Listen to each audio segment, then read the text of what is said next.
رمضان المبارک نیکیوں کے فصل بہار ہے۔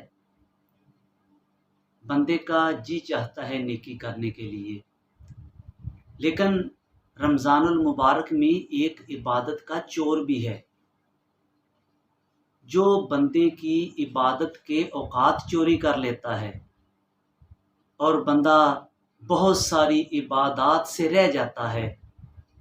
اور وہ چور کیا ہے؟ وہ چور موبائل ہے۔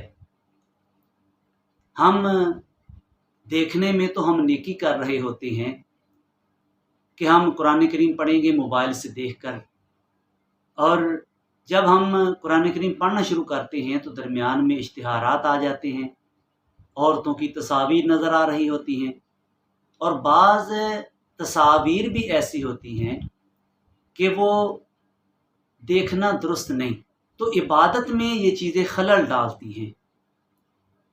کوشش یہ کریں کہ رمضان المبارک میں خاص طور پر جب قرآن کریم کی تلاوت کریں تو قرآن کریم کھول کر قرآن کریم سے دیکھ کر قرآن کریم کی تلاوت کریں، اور موبائل کو کم سے کم استعمال کرنے کی کوشش کریں۔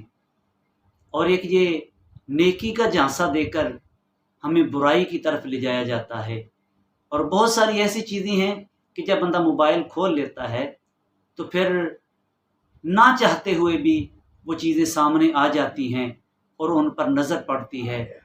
تو اس لیے ان سب چیزوں سے پرہیز کرنی چاہیے تاکہ ہم جو عبادات ہیں رمضان المبارک کی وہ آسان طریقے سے ان کو ادا کر سکیں، اور جو رمضان المبارک میں جو عبادات کا جو ثواب ہے ہم اس کو حاصل کر سکیں۔